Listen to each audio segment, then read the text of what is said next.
Hello and welcome to another episode of Amputee Outdoors. Today I'm going to show you my do-it-yourself, make-your-own gear rainfly that uses no hardware at all. Just a line, the tarp, and some sticks I find down on the ground. Hang tight and we'll get this set up. Alright, so here we are with the Gnarwhal. Shown you before this on another video. At the end of this video I'll provide a link to how I set this one up. See the size of it, and you see the size of my do-it-yourself. Twice the size. This is huge. This is quite small. Very convenient. However, this was considerably cheaper. And it's also considerably bigger. When I've got this all set up, I'm going to get the Gnarwhal laid over this, and you'll see the size difference. Okay? Now, again, this is in a bright red bag. I prefer using bright colors for my camping stuff because even though you've got a headlamp, it's in the dark, and you're getting your camp set up, it's hard to distinguish things. It's hard to figure out what's what in your backpack and things like that. So I try to use bright colors wherever I can, so that way I can see what it is that I'm looking at there and identify things. To reach in, it's like, oh yeah, the big red one. That's my rainfly. Okay. The other thing you'll notice is that I got bungee cords here. Not the usual taut line kind of thing, bungee cords. I'm going to show you why I use that in just a minute. Okay. All right, so first, let's get the ridgeline set up.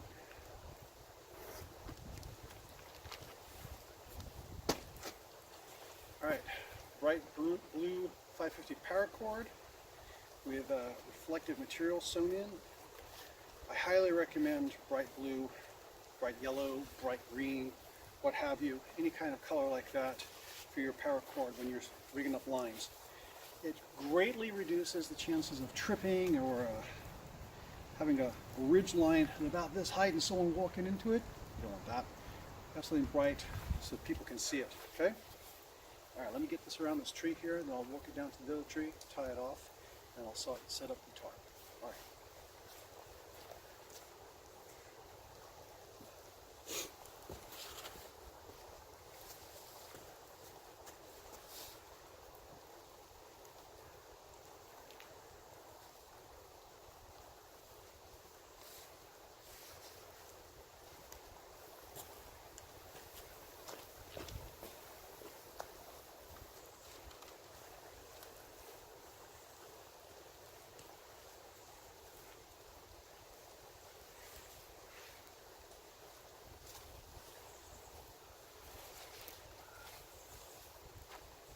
I've gone once around the tree.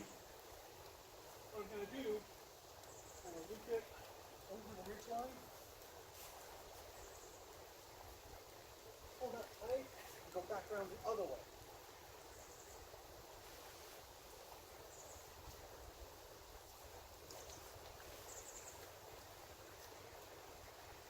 Loop it over the ridge line again, hold it tight. I'm going to wrap it a few times.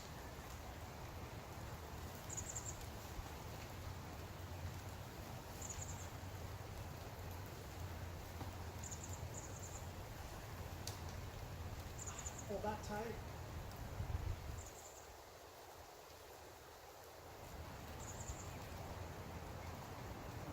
And just tie a slippery hawfish into it. There. Nice tight ridge line. Now here, I got my Prussic knots. They're not the tightest Prussic knot. I'm not a very tidy knot tie, I'm afraid. But these serve their purpose just fine. Slide them along about where I want them.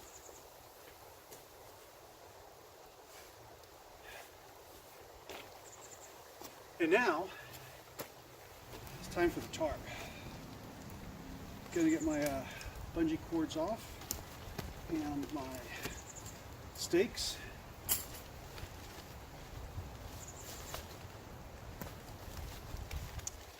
And those of you who've been to any hardware store and done any kind of landscaping work will recognize what this is.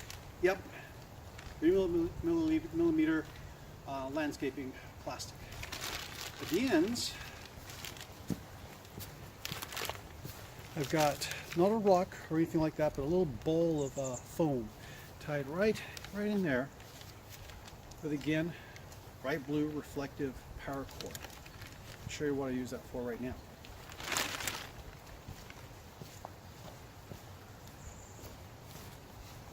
First, you need a stick. A stick like this is just fine. Gonna take about this much of it, break that in half. And of course, if you're doing hammock camping, you're out in the forest. There's sticks laying all over the ground. Perfectly good material for this purpose. Alrighty.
Alright, so that's the ridgeline suspended there. I mean, the tarp suspended on the ridgeline.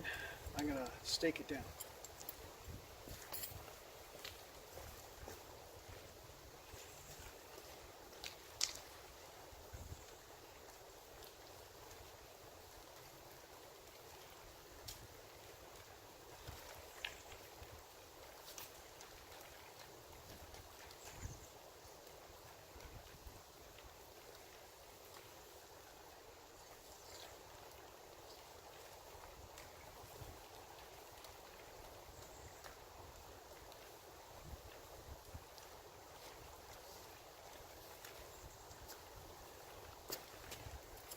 That's one done.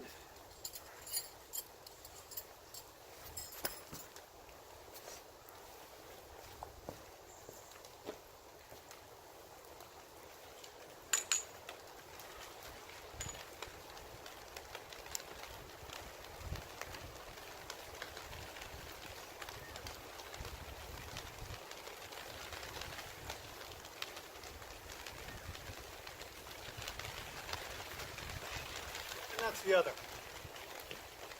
As you can see, I got a lot of headroom here, and it is quite large.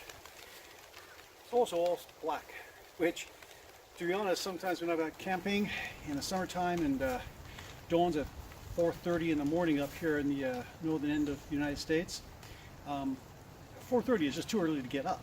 Okay, it just is. Nice black tarp like this, cinched down closer instead of using those tent poles, keeps it dark. I get a little bit more sleep. I kind of like that sometimes. So let me bring you in close and show you some of the details here, okay? Hang tight as I turn that camera around. All right, so as you see, all I've done here is I've just looped the paracord through the loop there that I tied with a bow line.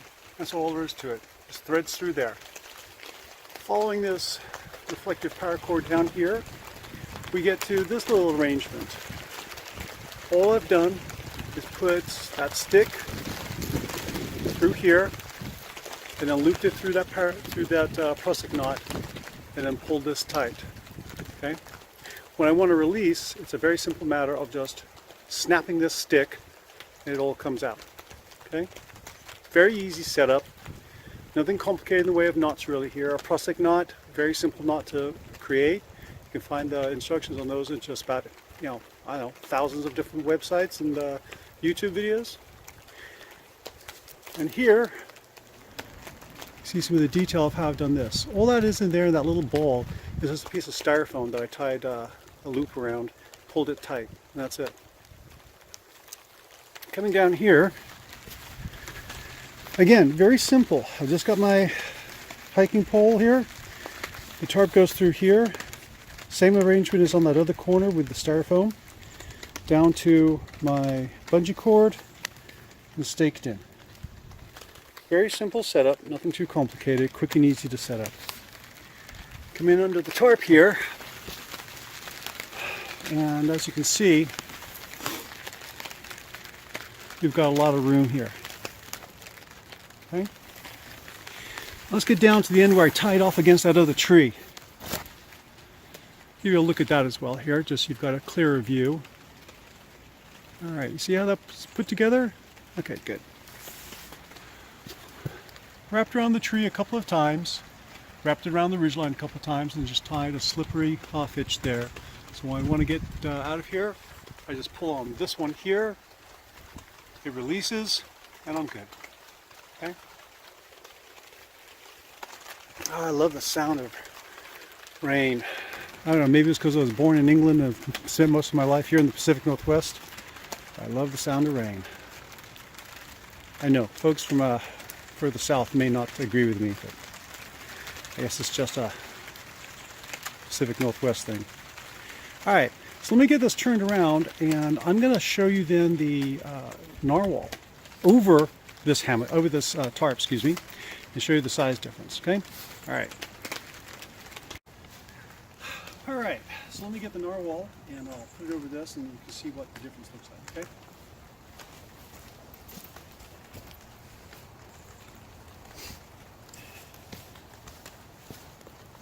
But don't get me wrong, I use this Gnarwhal a lot, I really do. But if I know I'm going out into weather where it's going to be torrential downpour, I prefer to use this thing. It gives me more coverage. It is bigger, it is bulkier, but I'm willing to put up with that for coverage.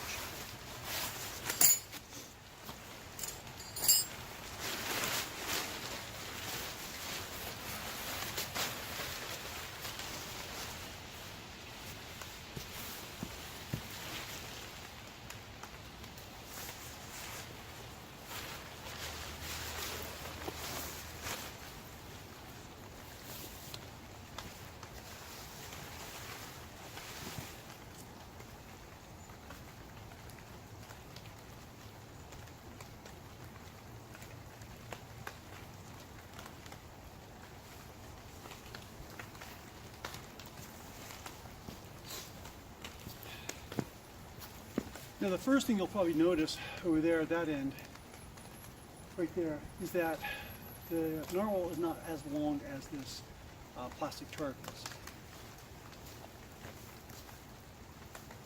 Yeah, it's about 1.5 feet shorter.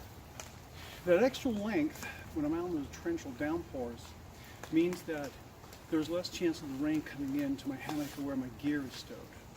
Very definite bonus there, okay?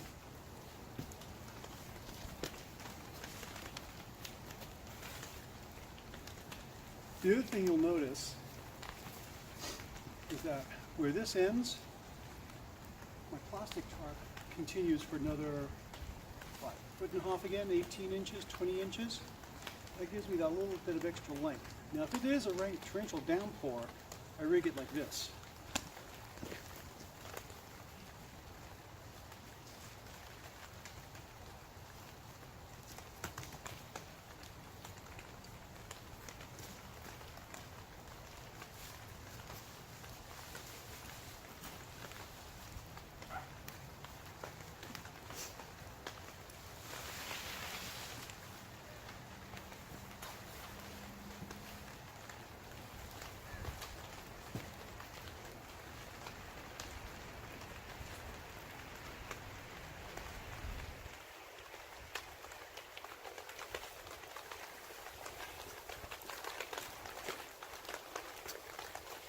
As you can see, on the inside of the tarp, my do-it-yourself tarp, I've still got the height, but now I've got that corner really close down to the ground. And you'll notice the wind, okay? It was a bit windy today, and that's why I like to use bungee cords if I can. My experience has been that sometimes if the wind's picking up, the tow line hitches will just rip the tarp, the stake out of the ground. All of a sudden I've got an exposed corner or something like that. With the bungee cords, it flexes back and forth. You can also create taut line hitches with a shock cord in there as well. I recommend doing that, or using some lightweight kind of bungee cords, or perhaps shock cord with a couple hooks on the end, so that you've got that flexibility when the wind starts blowing. Less chance of getting ripped out of the ground. Okay? And as you can see, the difference in size there as well. It's a very important difference, like I said, when it's out there in the really, really bad rain and torrential downpours. Most of the time when I'm camping here in the Pacific Northwest, you don't get a lot of downpours. It's a lot of just drizzle, heavy drizzle. But sometimes up in the hills and the mountains, you can get a really good drenching. And like I said, if I know that's coming, I'm using the big one. If I'm out in the middle of summertime, I'm expecting maybe some rain, some drizzles, things like that. Hey, the Gnarwhal, excellent tarp for that. Okay? All right, I think that about does it. If you have any questions, comments, concerns about my setup, I'd like to hear about them, so put them down in the comment section. Down in the corner there, I'll put the link to how I set up my Gnarwhal rainfly. And of course, there's a subscription button if you could subscribe to my channel, and that'd be greatly appreciated. And down below in the links, down below in the description, the See More button there, if you click that, I've got some links to where you can get yourself some of the equipment that I've used here today to create your own do-it-yourself rainfly. So thanks again for joining me here in Amputee Outdoors. I hope to see you soon. Hope to see you out on the trail, and try to stay dry, okay? Thanks.